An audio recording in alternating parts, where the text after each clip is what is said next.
and gentlemen, boys and girls, today I am lucky enough to be joined by Professor Joseph Pearce, an English-born American writer, and as of, I think it's 2014, Joseph may correct me in a second, director of the Center of Faith and Culture at Aquinas College in Nashville, Tennessee. Now, Joseph is an author and a commentator who has written extensively on the lessons that can be drawn from mythology, but more importantly to me, from a personal perspective, the messages that can be drawn from the works of JRR Tolkien. Joseph, thank you so much for taking the time to join me today. It's my pleasure. Thanks for the invitation. Really appreciate it.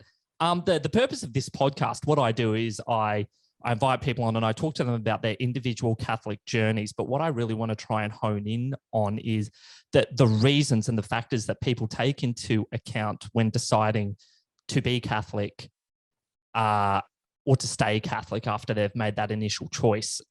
It's no secret. The state of Catholicism today is very tumultuous, high levels of apostasy. But I think it's a very good time to be able to reflect on the intrinsic beauty in Catholicism. And this is where I'm so excited to talk to you. Myth, beauty, and things that can be extracted from the Catholic story, that it's actually real. So maybe before, so many rabbit holes I would love to go down, but can we start?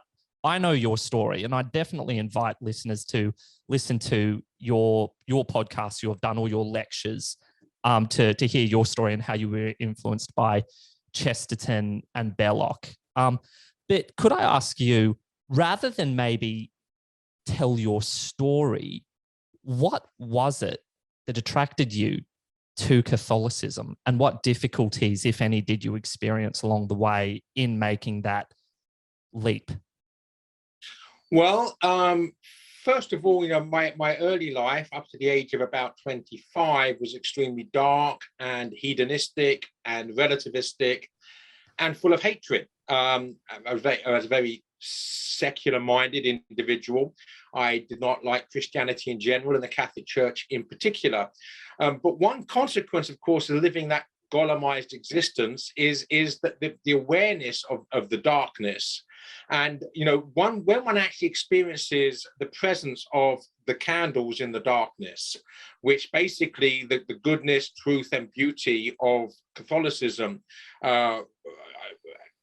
shine forth, then one can't help but be attracted to it. So in the broadest sense of the word, I was aware that there was something that the Catholic Church claimed, at least, and promised, which was much better than the real dark, doom-laden, despairing relativist cosmos in which I was residing at the time. And can we hone in just maybe falling short of being microscopic, what were you like as a person? You described darkness. You were involved in some political and socially volatile activities. Rather than talking about, I guess, the externals, what were you like as a person, and what void was there that you claim Catholicism filled? Well, I mean, for those that want to flesh out this very abbreviated version of things, I would refer them to my book, Race with the Devil, My Journey from Racial Hatred to Rational Love. So the subtitle would give some inkling as to where I came from. So I was very opposed to the multi-racial society in Britain. I was a white supremacist. I certainly for a while in my teens admired the Nazis and Adolf Hitler. And it was largely coming across the political ideas of Chesterton and Belloc that intrigued me as a way that was radically different from the big government totalitarianism of the extreme right, which I had been attracted to. And their ideas, which they called distributism, of course, I came to see was actually a manifestation of the social teaching of the Catholic Church. So although nobody would have got me to read a Catholic book at the time, I was very anti-Catholic. I was a member of an anti-Catholic secret society and involved with the Protestant terrorist organizations in Northern Ireland. No one would get me to read a Catholic book, but I read Chesterton and then later Belloc for their economics and politics. But of course, I came to, first of all, I admire them and like them, including the other stuff they wrote. And I came to see eventually that their politics and economics was merely a logical extension of their Catholic political philosophy. So, and it specifically as it connected to papal encyclicals such as Rerum Novarum by Pope Leo XIII and Quadragesimo Anno by Pope Pius XI. So I began to see that what I admired in the politics, economics, and philosophy of Chesterton and Belloc was their Catholicism. So this began me on a journey that really took me about really the whole of the 1980s, because I think I read Chesterton first when I was 19 in 1980, and I was received into the Catholic Church on St. Joseph's Day in 1989. So the whole of the 1980s was this struggle, if you like, within my heart, mind, and soul between my old ideas and the new ideas presented to me via Chesterton and Belloc of Catholicism. You talk about being involved in some very, I guess, if I could use the term, radical groups. Just for my own curiosity, what was it that attracted you to that sort of activity? I mean, if I look at somebody from my own perspective, a lot of Catholics struggle, and we all struggle with different things, and that's, you know, one of the mysteries of life and consequently the beauties of Catholicism. But reading your story and listening to your lectures, I always found that so fascinating that those are some pretty heavy hitting activities that you were involved in. And can I ask what was it that drew you into those? Well, I was an angry young man. So I joined the National Front, which was a neo-Nazi organization, when I was only 15 years old. And in those days, you know, things are black and white, very simple. You know, if something's an enemy of your country, if you make an idol of your country, an idol of your nation, so your nation becomes your God, then you will do whatever's necessary. You'll sacrifice whatever's necessary, yourself, certainly, but others, certainly. So in other words, I would happily have seen immigrants killed. And similarly, the IRA were planting bombs in London at the time, and being a hot-headed, angry young man, my attitude was, well, if you're trying to kill me and English people, the only way we can respond is to try to kill you. So I got involved with the terrorist organizations in Northern Ireland that were taking out IRA members. So, you know, it was very much an eye for an eye mentality, and there was nothing at all that that told me that hatred was wrong. If hatred was a means to an end, hatred was acceptable and necessary. And so it was only really when I came to an understanding of Christianity that I saw that hatred is basically self-destructive as well as being destructive of everything else. And to understand what love was, I mean, that's why the subtitle of my book is From Racial Hatred to Rational Love. And this understanding that for a Christian, that love is always a rational choice. It's freely choosing to lay down our lives for the other. As opposed to the modern understanding of love, which is about feelings and emotions, and therefore is radically irrational.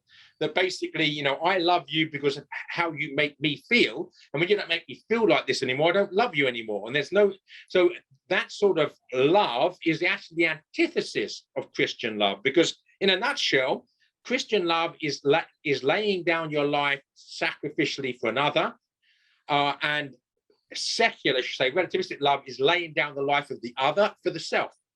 They're literally diametrical opposites. One's the inversion and perversion of the other. Mm-hmm. And I think what you just said is a great segue into the next question I was going to ask, and you may have sort of partially answered it, but I'm going to ask it anyway and see how much further we can take it. In terms of the appeal of Catholicism, there's mass apostasy today, especially from young people. And I think that's because they see the Catholic Church and its structure as archaic, domineering, a monarchy in a world where there's really no utility for monarchies, and a series of prescriptions and proscriptions. Do this, don't do that, turn up here at this time, or else you're in sin. And they don't see the intrinsic beauty of it. Can I ask you, what is it about Catholicism that you see as beautiful? Because I think so many people need to be motivated in that way. They need to see the attractiveness of Catholicism, because no longer will the ideas of sin and Satan, etc., necessarily motivate people. Maybe we just take those for granted, or I don't know, but there needs to be this something that draws a movement of the will towards Catholicism. And what do you see that being? Well, I think that I'm going to beg to differ with you up to a point here, because I think that the main reason there's apostasy is because the church has not shown courage in the face of modernity. That every single generation since the time of Christ, there's a struggle, and Alexander Solzhenitsyn says that the struggle between good and evil takes place in each individual human heart, and that struggle is between the two spirits at work in the world, the Heilige Geist and the Zeitgeist, the Holy Spirit and the Spirit of the age. And in every single generation, it's very tempting, of course, to go with the secular flow, whatever is faddish and fashionable to follow. And the Catholic Church is only going to be attractive as an alternative to that, insofar as it is seen as an alternative to that. So when G.K. Chesterton says we don't want a church that will move with the world, we want a church that will move the world. And I think that part of the problem has been seen as the Catholic Church being cowardly, undecisive, not having the courage to stand up against the intrinsic evils of the culture of death. And therefore, it's just not seen as anything different. Whereas, the parish that I go to here in the United States, the demographic of it is very young. Many young couples with many children, many of which are converts to the faith.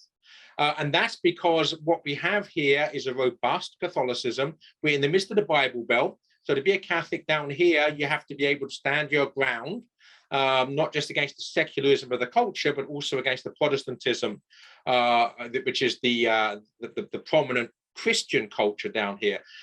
So what we need is, and quite frankly, we need to remind ourselves that the Catholic Church, the largest part of the Catholic Church, is the church triumphant in heaven.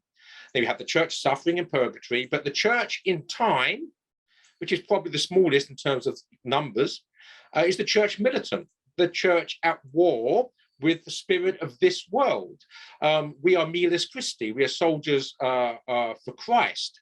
And we have to understand that each of our lives is a tour of duty, a tour of active service in taking up the sword for Christ, as he tells us he brings, and to have courage in the face of persecution, in the face of a hostile culture, to be martyrs. And I understand here the word martyr is witness, so we don't necessarily have to die in a physical sense. We certainly have to die in a spiritual sense. We have to die to ourselves. We have to lay down our lives for our neighbors, including our enemies. So this is the robust, courageous Catholicism, which is attractive.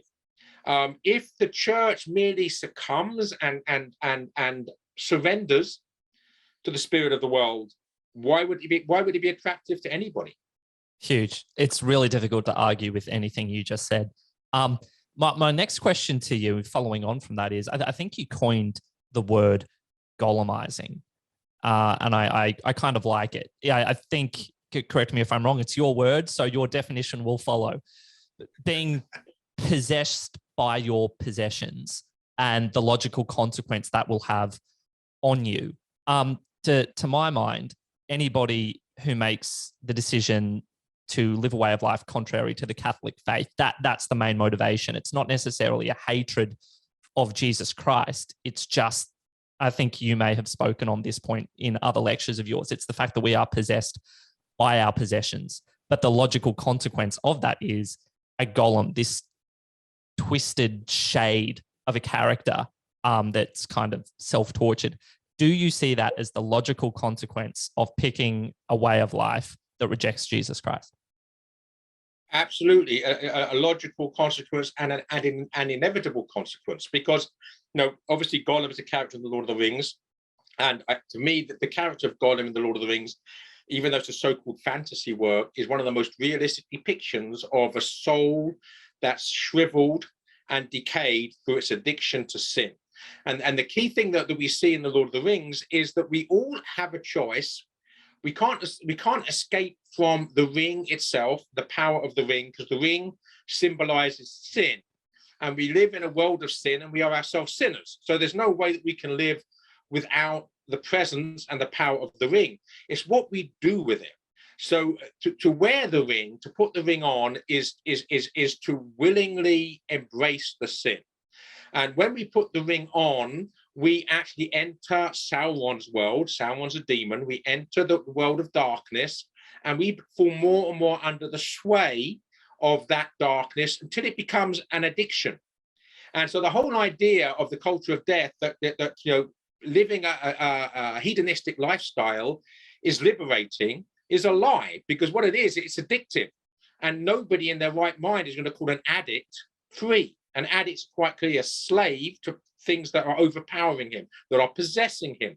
So, so we either wear the ring and Gollumize ourselves, or we bear the ring. In other words, we carry the weight of sin, both our sin and the sins of others, which is synonymous, of course, with carrying the cross. So we have to embrace the weight and the burden of sin, asking Jesus Christ to help us carry it, because without his help, it would be too heavy. Or we wear the sin and Gollumize ourselves. There's no middle way. There's no via media. We have to make that choice. And of course, we occasionally do both. You know, the one who wants to be a ring bearer will occasionally be a ring wearer. We will fall into sin. But the thing to do when we do that is ask for God's help to remove the ring from our finger as quickly as possible and to put it back around our neck. When we cease to involve ourselves in that struggle and just surrender to the ring, we actually fade and decay and shrivel, as does Gollum, and we actually become Gollumized caricatures of who we're meant to be. Do you have any thoughts on how to target, I guess, from an evangelical perspective or apostolistic perspective, the lukewarm? Because I would guess if I take you, you're not lukewarm. You're a man of action and decisive, and anybody who doubts that or questions that, read your book. I would say sort of intrinsically, I'm possibly a little similar, not in terms of necessarily my history, but I've never struggled with my passion for the faith. One of the things that frustrates me more than anything, and I think maybe a lot of other people, is how to tap into the lives of those who are apathetic, lukewarm, who aren't motivated by tales of heroism, who don't see the romantic element to Catholicism, who don't and who aren't necessarily experiencing something as explicit as Gollum, you know, in the thralls of some addiction that is chewing them up and not spitting them out, something that they have to escape from. Do you have any thoughts on how to, I guess, reach through to that category of people? Yeah, basically, you know, there are three ways to evangelize, and that's through the good, the true, and the beautiful. And goodness, truth, and beauty is triune. Indeed, I would say that when Jesus Christ says, "I am the way, the truth, and the life," he is saying, "I am the good, the true, and the beautiful." So the three ways to evangelize is, first of all, through the power of goodness. In other words, through the power of love, through the power of virtue. So it's the saints who convert sinners. So we have to start with ourselves and work through the grace of God and through a relationship with Jesus Christ in growing in sanctity, that we will be that light in the darkness of the world in which we find ourselves. It's only possible with his grace. We can't do it for triumph of our own will. And then the other one is evangelizing through the power of truth. So those who are genuinely seeking an objective understanding of reality are very much open to what the Catholic Church teaches, because insofar as they're honest, because as Chesterton said, the Catholic Church is the one continuous institution that's been thinking about thinking for 2,000 years. You know, the Catholic Church has been engaging with every generation, with all the ideas, all the fads, all the mistakes, all the errors, and responding to them. That deposit, not just a deposit of faith, is a deposit of ratio, a deposit of reason. We have that to draw on, whether it's right back to St. Augustine, St. John Henry Newman, Thomas Aquinas, and countless others. And then the third way of evangelizing is through the power of beauty. And again, there's two ways we can say this. There's the beauty of God's creation, and every sunrise is an evangelist. When anybody who has their eyes open and sees the beauty of a sunrise or a sunset, or the beauty of the sun shining on leaves, their hearts are being lifted up. And a definition of prayer is the lifting up of the mind and the heart towards God. Well, if you're lifting your mind up from the gutter, you're lifting it up towards God, even if you don't know that. So you have the beauty of creation, the beauty of the things that God made directly, but then you have the beauty of what Tolkien would call subcreation, those things made by us using the imagination, which is the imago Dei in us, the imagination, using the creative presence of the divine in our own imaginative faculties to craft things of beauty. And again, an example I give, just one example, you could give numerous. If you go into St. Peter's Basilica, which is itself in itself like a sunrise, people see the beauty of it. It will lift up the mind and soul.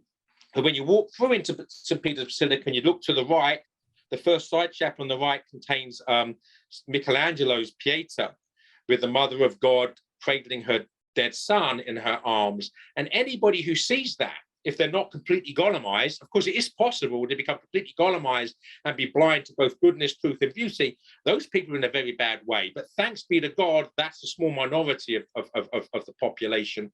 Most people will, when they see something as beautiful as that, they will respond to it. There's motherhood. There's the love between people, between mother and son. There's the sacrifice. There's the cruelty of humanity in putting this innocent man to death, even if you don't believe in his divinity. And there's just the beauty of the work of art itself, that Michelangelo could turn a chunk of square stone into something so beautiful. And when people look at that, if they're an atheist, an agnostic, a Muslim, a Protestant, a Catholic, their heart and mind will be lifted up. So we can evangelize through the power of goodness, through the power of truth, and through the power of beauty. I've exercised enough self-discipline up to this point. I think I can't resist any longer. Let's talk about Tolkien. A silly question to start off with. Do you have a favorite character in the Middle-earth saga? Well, when people ask me that question, I betray my nerdishness. Because my usual answer is not one that anybody expects. My usual answer is Treebeard. And that's going to probably need explanation, so I will explain if you I was going to ask. Well, what you see in Treebeard is tradition with a capital T personified, in terms of linguistics and in terms of ecclesiology, especially. So in terms of linguistics, of course, Tolkien was a linguist. He was a philologist at Oxford University. For him, every word has a family tree. Every word has a genealogy. It's history. So Entish, it takes a long time for the Ents to say anything, because when they use a word, they're not using its modern manifestation. They're using the entirety of its tradition. But what that means, of course, it takes a long time to say anything, but what they say means exactly what they say. There's no ambivalence, no ambiguity, no euphemisms. It's precise, doctrinal, dogmatic use of language.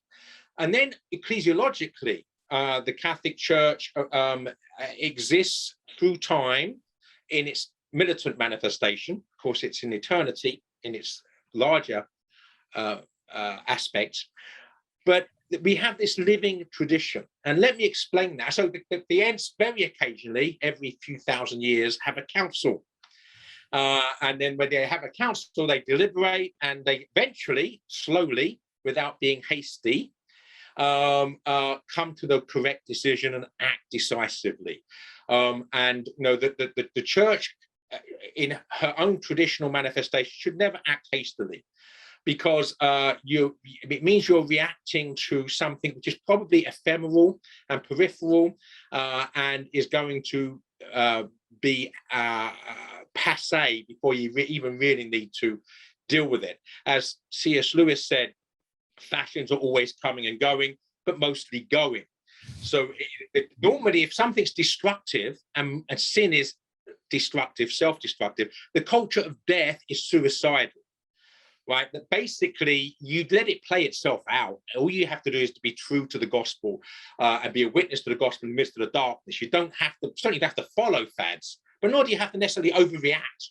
But again, to the final word on why Ents and pre-bid are so important, I will leave to Tolkien in a different aspect. In the 1960s, Tolkien became irritated with the current mania in the church at the time to get back to the so-called purity of the early church.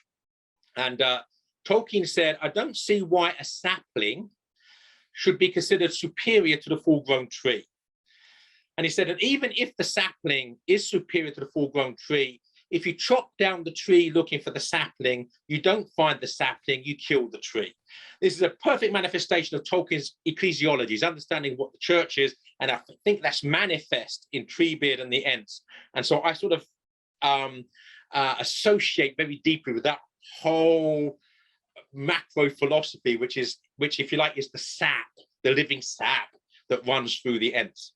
That's so interesting. I very much like it. I think my favorite character for a long time was Aragorn, but somebody who kind of snuck up on me recently for similar reasons. And then I think as I've grown and experienced life, he's just sort of rocketed in my estimation is Boromir. He's hopeless, but he's got this intrinsic heroism that ultimately leads to the most heroic death in just about any novel I've read. And I think that leads into my next question. And this is, I feel stupid asking you this question, but I'm going to ask it anyway because the listeners may not have heard you speak on this. The importance of The Lord of the Rings as a book for Catholics. Do you think it's a book that people should domesticate and trivialize and, I don't feel like reading that? Or do you see it as a fundamentally important work that every Catholic these days should acquaint themselves with? And if so, why? Well, the first thing I would say is that Tolkien was a lifelong practicing Catholic and a very devout one. And the second thing I would say is that Tolkien said of The Lord of the Rings, and I'm quoting him word for word here, The Lord of the Rings is, of course, a fundamentally religious and Catholic work. So, yes, every Catholic should read The Lord of the Rings. And if they find that, because many people are prejudiced against the idea of a fantasy world with elves and hobbits and all these creatures that don't exist in the so-called real world.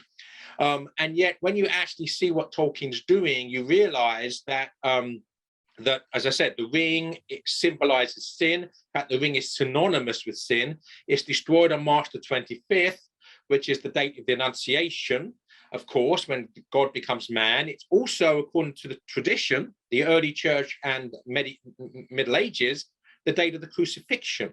So if you put those two things together, March the 25th is the most important date on the Christian calendar, the date, the incarnation, the date when the word becomes flesh, when God becomes man. And of course, let us not forget, lest we're tempted to do so, that that human life begins at conception and not at birth. So the Annunciation is more important than Christmas.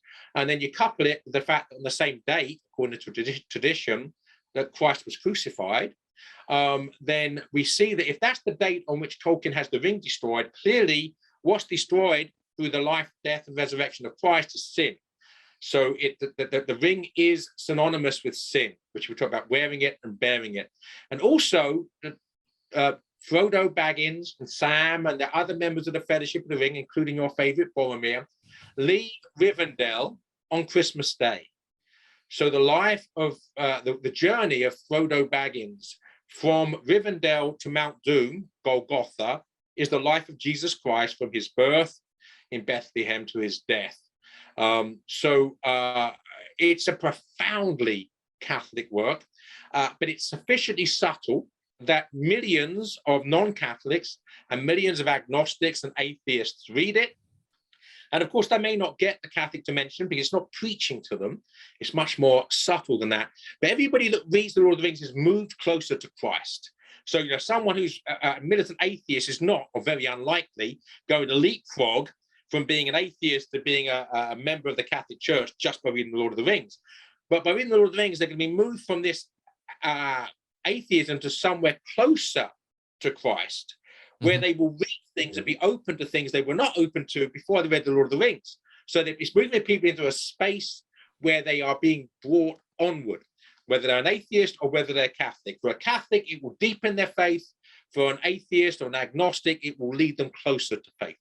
Do you think it would assist in that regard for one to familiarize themselves with the person Tolkien and his life? Or is it something that if you just immerse yourself into the realm of Middle-earth, you can draw those mythological, I think people call it allegories, and apply them to yourself? The reason I ask is I recall an event where I was talking to an ex-colleague one day about Evelyn Waugh's Brideshead Revisited. And that is a very, at least as far as I understand, it's a very, very Catholic work with some subtle but also explicit huge Catholic messages. And we were talking about it over a adjournment one lunch, and this person missed it all. They said they loved the book, but just in the small talk we were conversing, I just thought, this is ridiculous. How could you have been so comfortable reading that book? And then I sort of thought, well, maybe they just missed it. How possible is it to look at a book without looking at it through the eyes of the author and extract the intended message? It's very easy to miss the meaning altogether.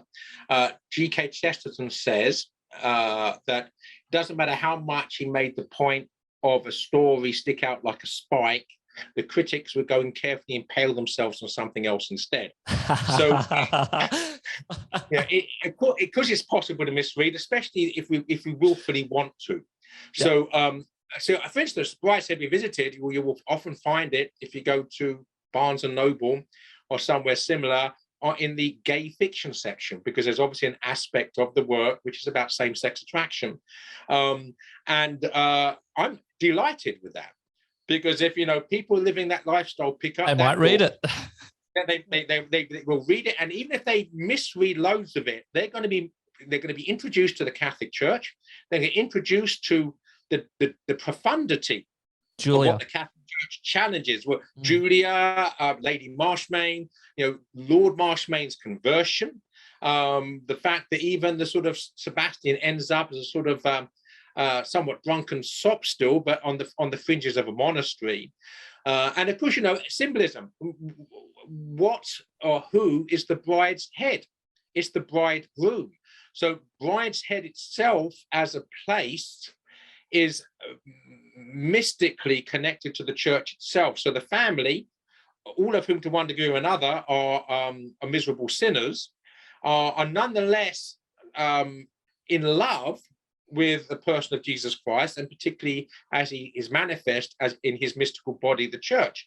So again, people will read it and they might miss it altogether, in which case they've impoverished themselves.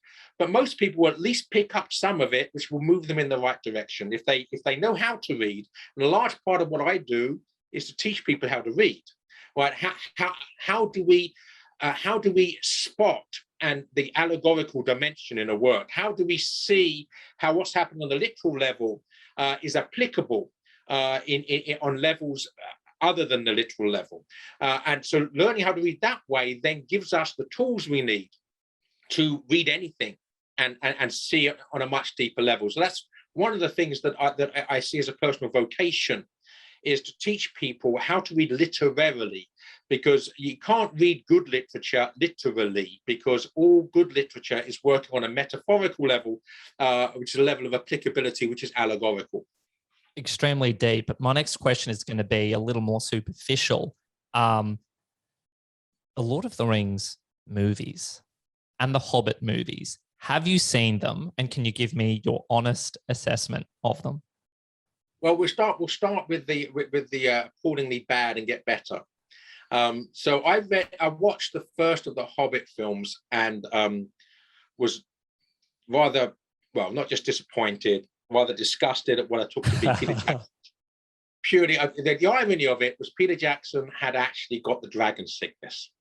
You know, he turned this children's book into a 3-long film epic, hoping to emulate the money that Lord of the Rings movies made.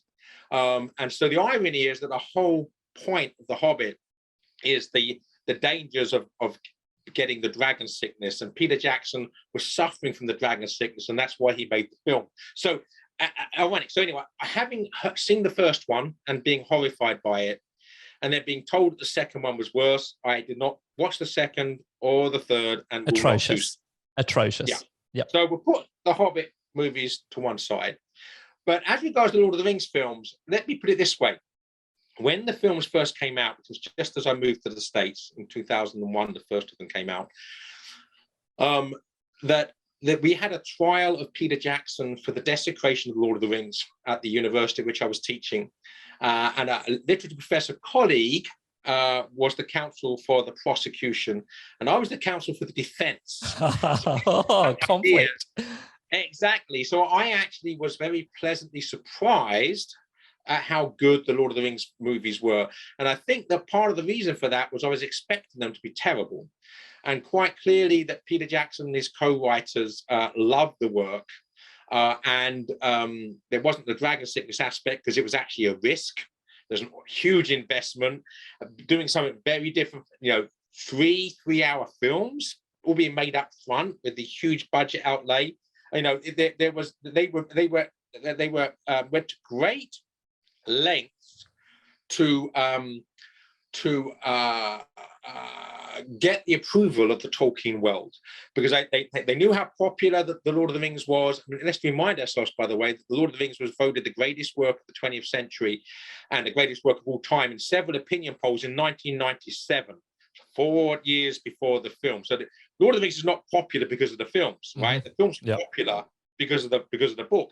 So they were very good at trying to, if you like, attract the global Tolkien community, of which there are tens of millions, to get on board with anticipating the films. So they weren't going to do anything that was really going to be in your face, which they certainly did in the Hobbit film. They didn't care. They just want the money at this point.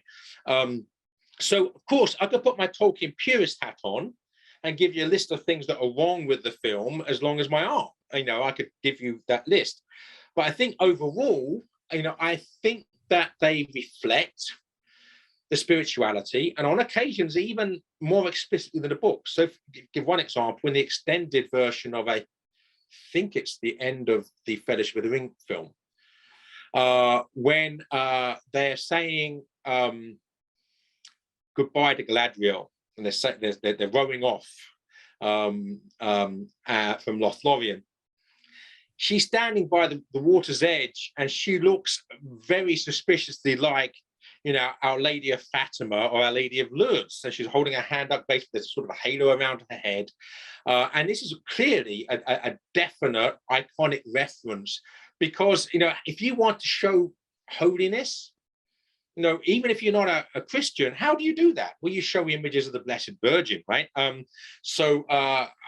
For the most part, I'm in favor of the films. I'm happy to watch the Lord of the Rings films again, and I did watch them again fairly recently, and I will watch them again, but I would never watch the Hobbit films. I like it. I'm in fear and trepidation, given I think Amazon have thrown their hat in the ring, and they're coming up with a series that I think talks about some of the other events in Middle Earth, possibly I'm not sure whether it's the Silmarillion or events that take place in the appendices. I haven't followed it closely enough, but I know what they're capable of doing to good stories. Yeah, my guess is they're going to take so much license that it will bear very little similarity with anything in the Silmarillion or anywhere else. I think it's going to be all sorts of politically correct, horrible stuff. Turning Tolkien into a 21st century radical relativist monstrosity. That's of course, I hope to be proved wrong, but I don't expect to be. Yep, agreed. What a shame.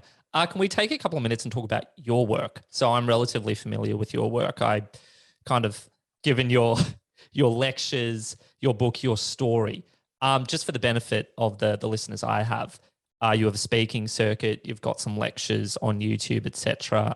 Can you tell me a little bit about that? Yeah, well, I don't have a YouTube channel or anything. I just give talks and let people record them and they put them up on YouTube. So there's lots of stuff out. If you put a search in for my name on YouTube, you get lots of lectures coming up. But I've had nothing to do with them except for giving the talks. Okay. But it certainly is true that that you can see many of my lectures online via YouTube. But of course, I am in the lecture circuit. The last 3 weeks, for instance, I was in St. Louis this past weekend, Kansas City the weekend before, and Rochester, New York the weekend before that. So I travel a great deal giving talks, but I'm also a writer, not just of books. I've got 2 new books coming out. I've got a biography of Benedict XVI coming out next month, Benedict XVI, Defender of the Faith. And then in January, I've got a book coming out called Faith of Our Fathers, A History of True England. In other words, a history of England that stayed true to the faith through 20 centuries. And I also write for certain online journals every week or every other week. So I do a lot of writing. I do a lot of online teaching. And I edit a magazine called the St. Austin Review. So I keep myself very busy. Terrific. Kansas City, where were you in Kansas City? I've got an enormously large family in that neck of the woods. So I'm a dual citizen. So when my family's not here, I see you had a Kansas City T-shirt on there. I had noticed that already. There you go.